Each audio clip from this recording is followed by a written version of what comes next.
Hi everyone, Miss Turdick here and welcome to Yoga at Home number 7. Today we're going to be working on a variety of new transitions and I hope that you've been enjoying the yoga videos that I've got posted.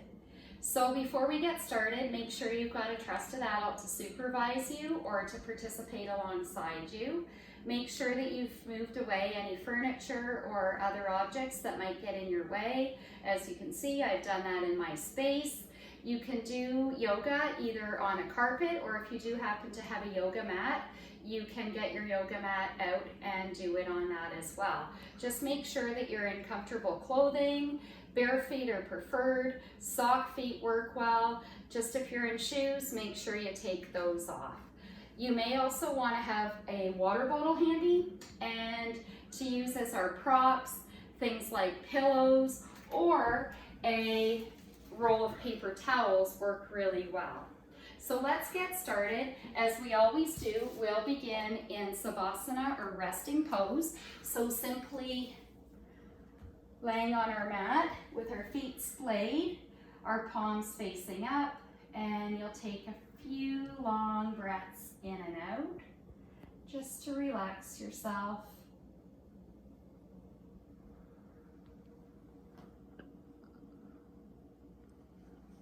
And as I always say, you can stay in Savasana or resting pose for as long as you want.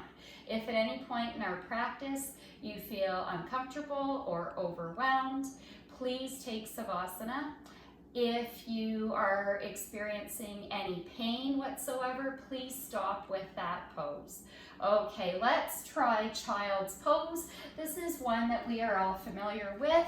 There's the closed-legged version, okay, that looks like so. And then we have the wide-legged version that looks like this. Okay, so lowering your bum down onto your heels.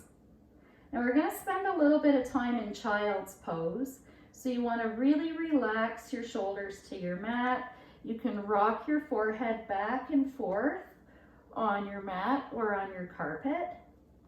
Now we're going to stretch out our shoulders. So from here, we're going to walk our hands over to the right hand side of our mat.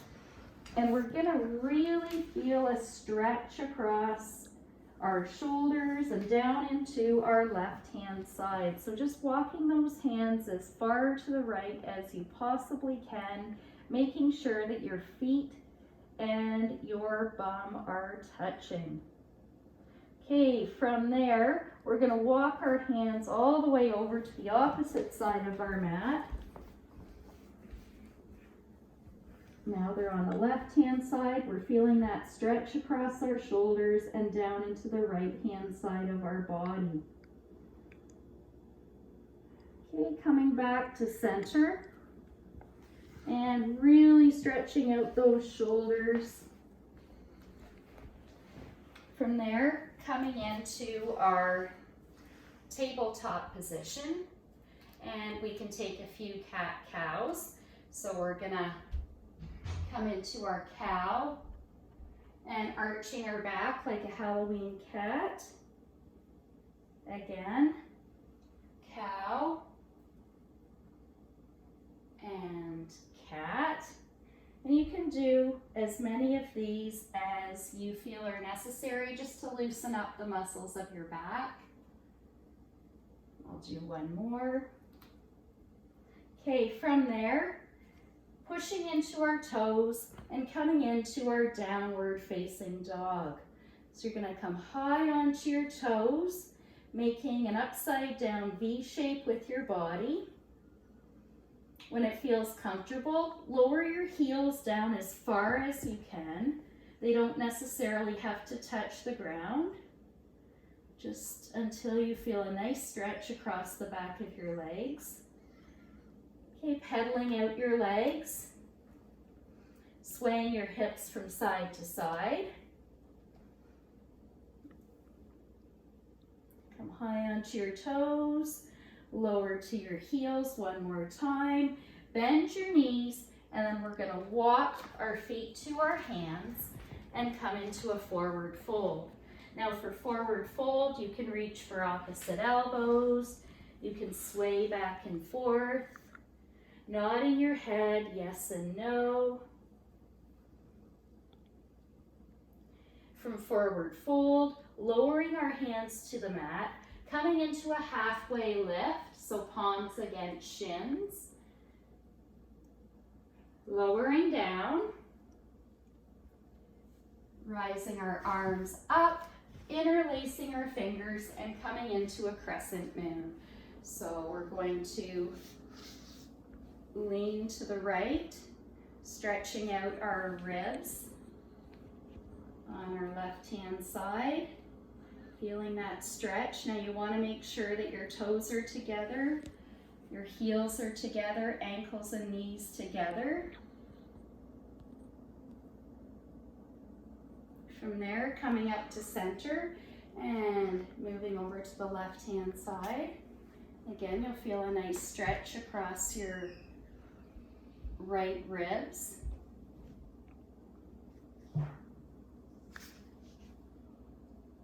And coming back to center, lowering our arms down at heart center. Now from here, we're going to work on a couple of transitions. We're going to work on our eagle's pose transition to a toppling tree. So we're going to begin on the right hand side. So you can inhale your arms up. You can either bring your right arm under your left and twist like so, or you can bring your right arm underneath your left like this if it's more comfortable on your shoulders. Just avoid scrunching your shoulders up to your earlobes. So I'll do the twist. Now I'm going to bend my knees and I'm going to lift my right leg over my left, and I'm going to squeeze as hard as I can. And this is a great way to bring oxygen and fresh blood to our internal organs. And again, if you lose your balance, just keep trying the pose. Try to smile, that helps. Focus your eyes on a point that's not moving. Now from here, we're going to really bend into that left leg, and we're going to elevate our right leg, and we're going to extend it back into toppling tree with eagle arms. Now try to point that right toe, keeping your left foot firmly planted on the mat. Now from here, bring the right leg up. You can bring your hands to your hips, placing your right leg out in front of you. And this is a great stretch for your quad muscle and your upper leg, as well as exercise that builds core strength. And lowering that foot to your mat. Okay, coming into eagle on the left-hand side. Arms up. This time left arm under right arm. Or if that's not working, you can take this method as well. Again, making sure that you're not scrunching your shoulders up to your ears. So I'll twist like so. Okay, toes together, heels together, ankles and knees together, bending down, and then lifting that left leg up over the right. And again, if balance is a challenge, focusing your eyes on a point that's not moving. And just remember, if you lose your balance, you can always try again. Nobody's passing judgment. And from here, we're going to make sure that we've got a nice straight back and that our elbows are in line with our face. And that helps you to feel a stretch across your back. Now picking up that left leg, putting all the weight into the right foot, and we're going to extend the left leg back, keeping our eagle arms. And you can point that left toe. And again, if you lose your balance, just try again.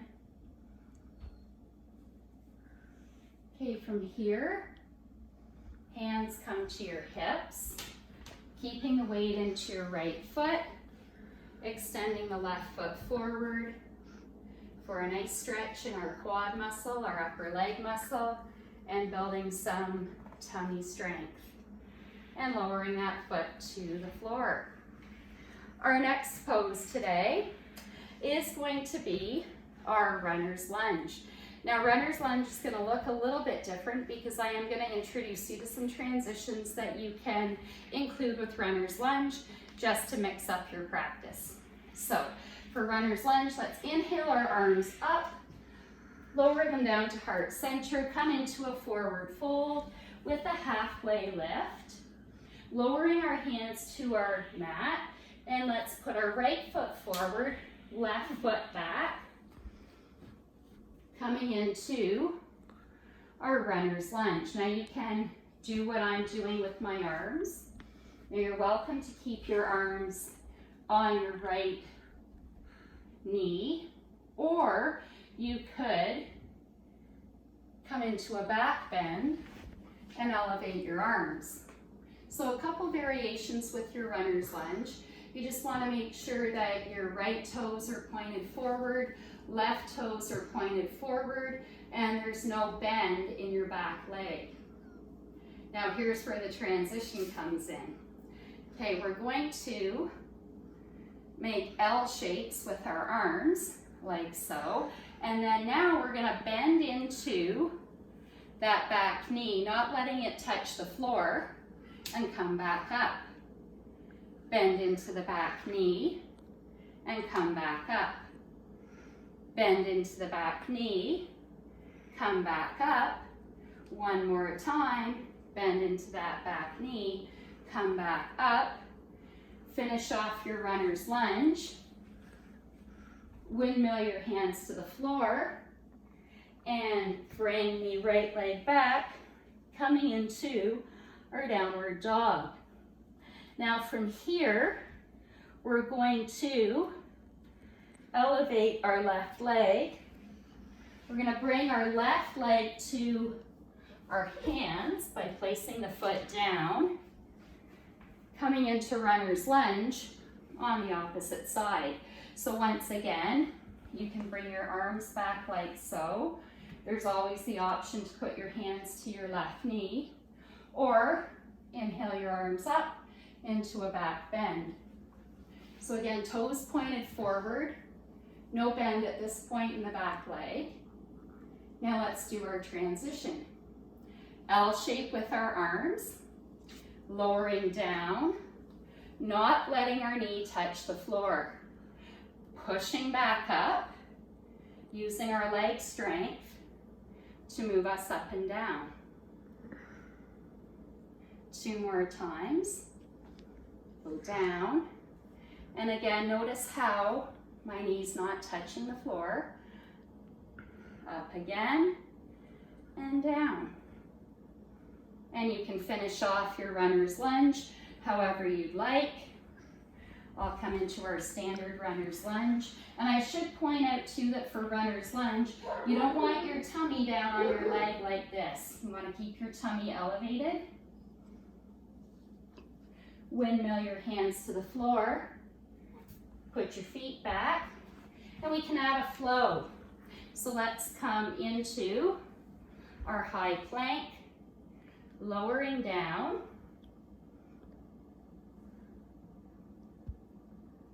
We'll take Cobra's pose in honor of our school's mascot.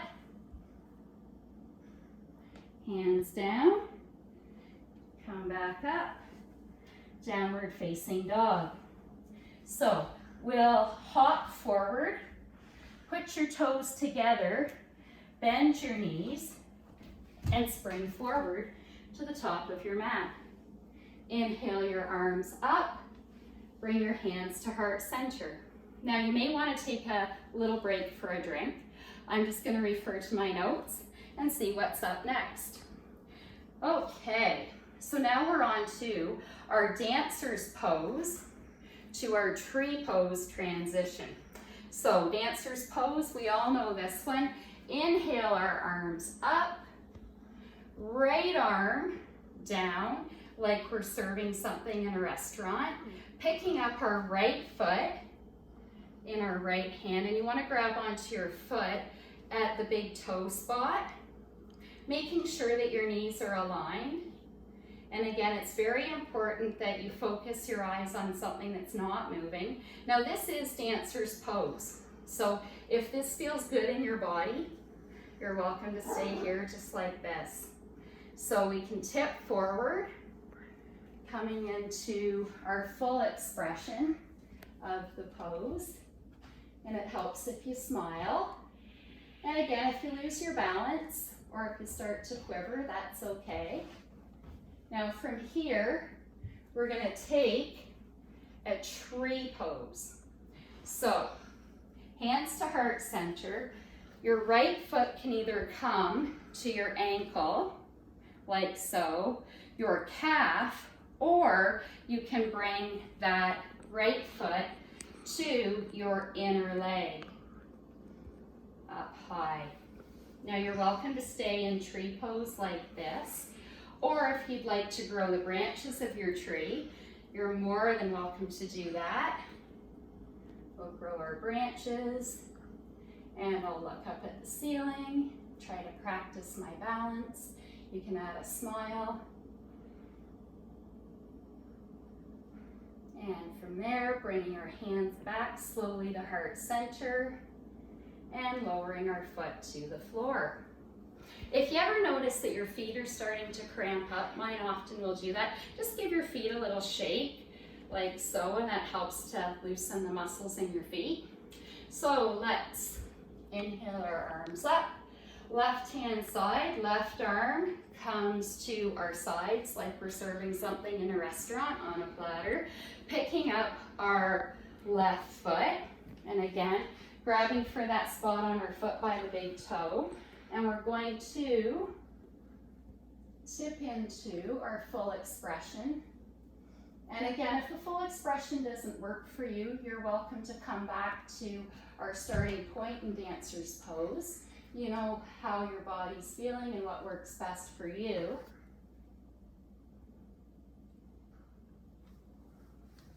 Slowly make your way into tree. So again, hands come to heart center. So your feet either at your ankle, at your calf, or at your inner thigh. And from here, I'm going to grow my branches in a slightly different way. I'm going to bring my arms out like so and push through my wrists. And I might have mentioned it before, when I do this, I like to think that I'm in between two walls that are closing in on each other, and if I don't push out really, really hard, those walls are going to smush me. And that helps you to get a better stretch through your wrists and through your forearms. So if you've been doing gaming or texting, as many of us like to do, this will help with those maybe sore wrists and sore forearms. Okay, so from here, bring your arms back to heart center, lowering your hands down and moving your left leg forward and placing the foot to the mat. So from here, we're going to now come onto our mats and we're going to work on thread the needle pose. So let's assume a seated position on our mat. And so for thread the needle, remember that we want to be on our back, and thread the needle is a great pose for loosening up maybe these tight hip muscles and the hip joint. So we're going to elevate our right leg. We're going to flex the right foot. We're going to bring the right foot to the left knee. And again, you're welcome to stay here. And then add a little pressure to the thigh. Now you don't want to push on the knee.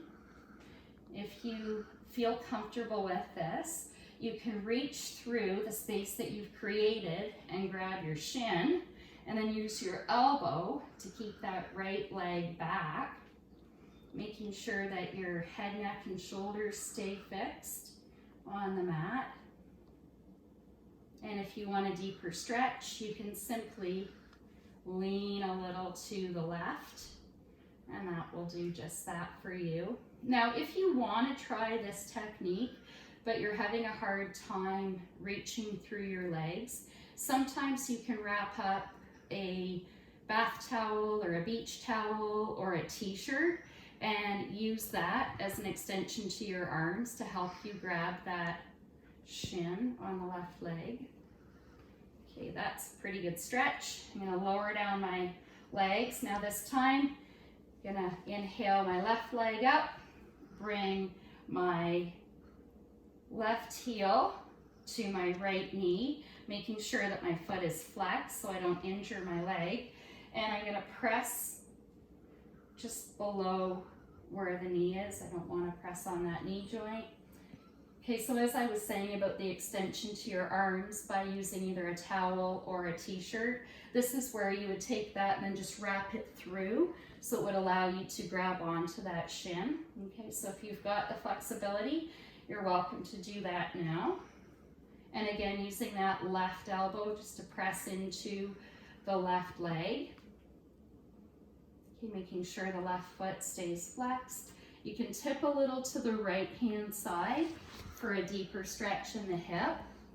And again, if you've been sitting an awful lot, this is a great pose that helps to relieve any tension that might be in the hips from maybe doing a lot of sitting at a desk, or in the case of an adult, maybe doing a lot of driving.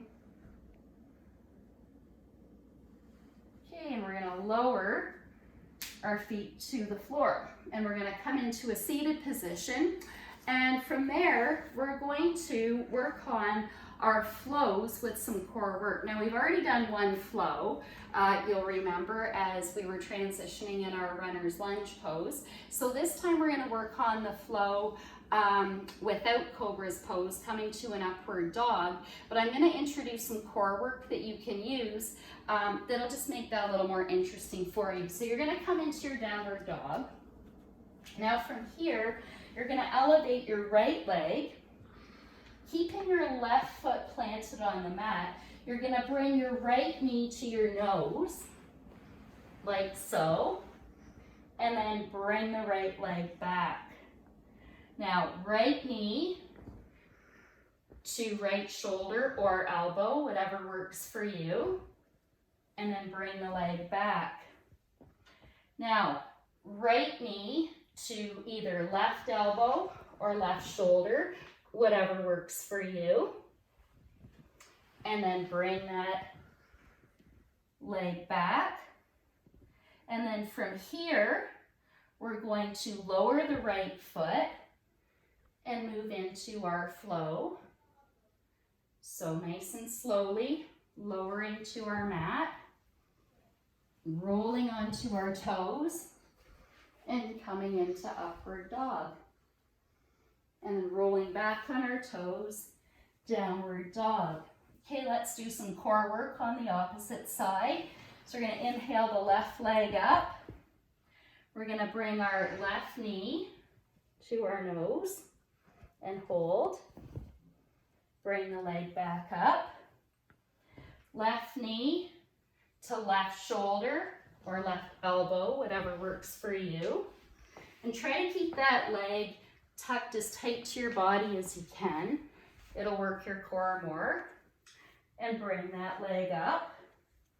Now this time, left leg to right elbow or right shoulder and hold. And bring the leg back up. From here, lower the leg and moving back into our flow. So coming forward to high plank, lowering down nice and slowly. Upward dog, coming into downward dog. Okay, from here, we're going to work on doing some back strengthening. So we're gonna move forward into our high plank, lowering down as slowly as we can.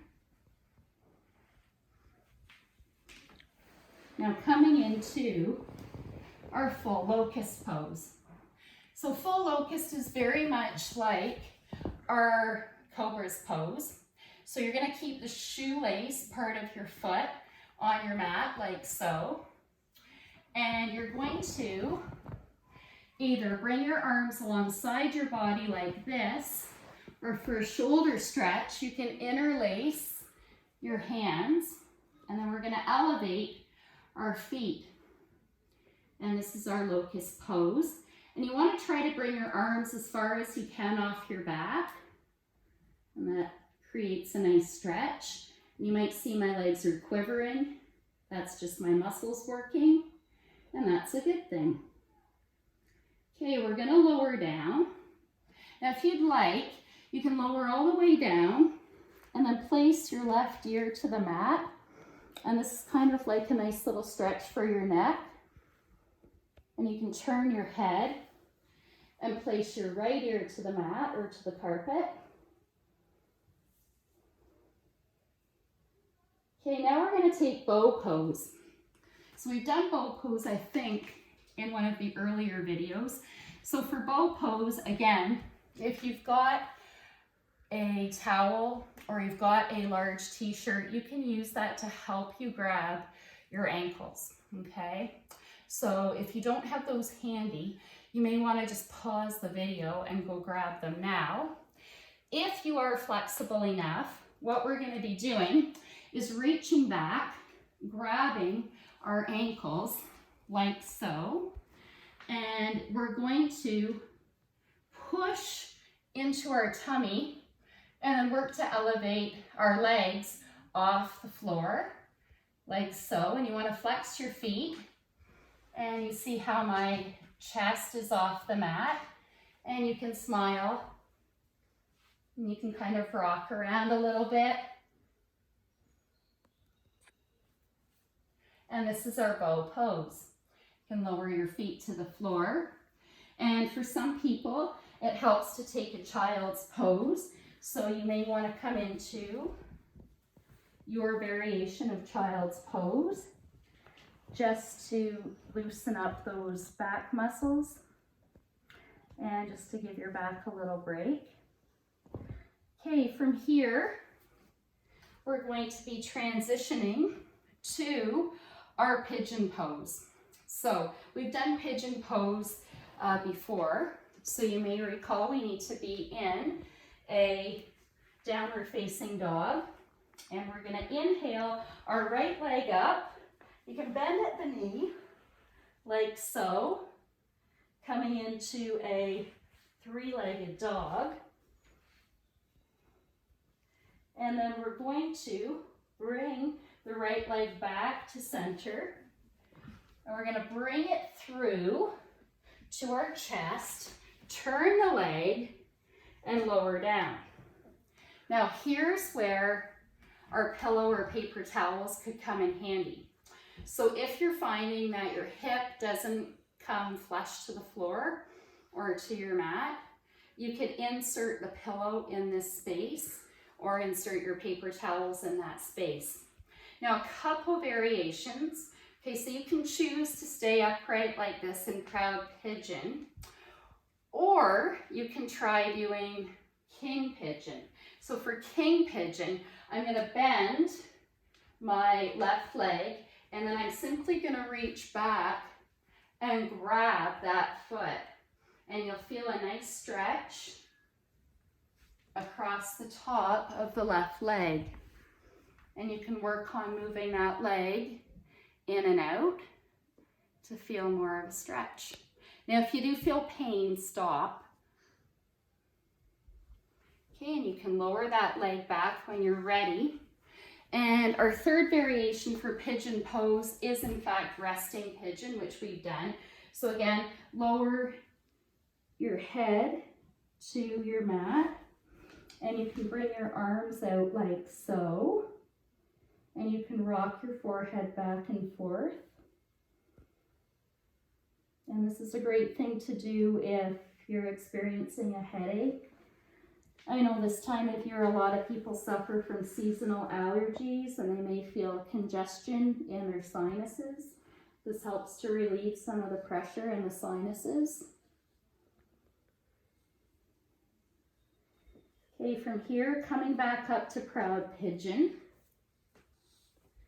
And again, if you can't get your lower leg parallel with the top of your mat, that's okay. So used to be in yoga practice, they thought that you had to have this part of your leg parallel to this part of your mat. Well, they've since realized that no, everybody's body's different. So you do what works for you. So we're all put together differently, and maybe you need the pillow or maybe you need the paper towels, but as long as you're trying, that's the biggest thing. And this is a great pose again for really stretching out those overworked muscles and our overworked hip joint. Okay, so from here, coming back into downward facing dog. And if you've lost a little feeling in that right leg, you just simply pedal out your legs. And then you can flush it all out with a flow, which I'll do now. So we'll do a flow involving cobra this time.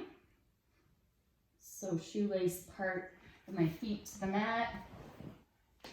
Okay, fingers in line with my armpits, lowering my hands to the mat, coming back into downward facing dog.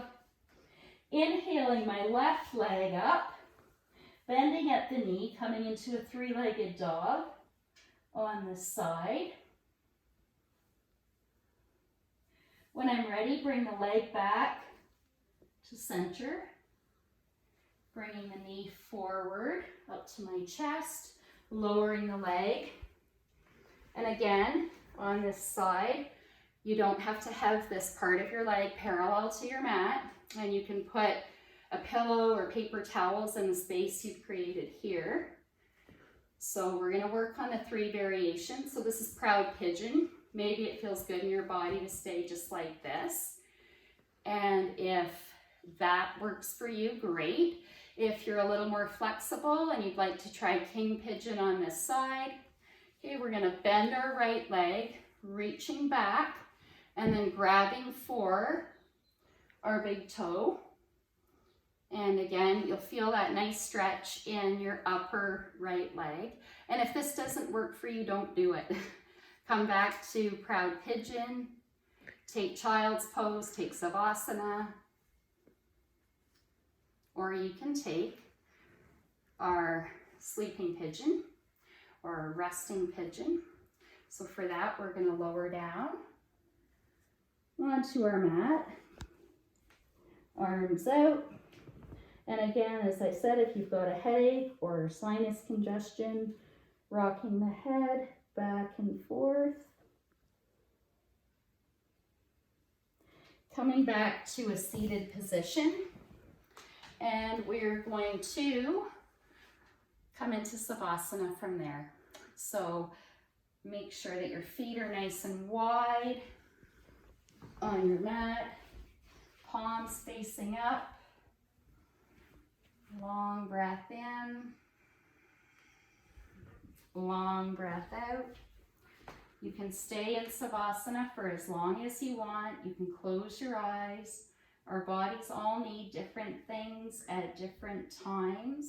So maybe you're somebody that needs more of a rest. Take that time for yourself. You owe it to yourself. You are important. So coming into our Savasana, just relaxing, letting all of our worries pass us by, trying not to think about what the rest of the day holds.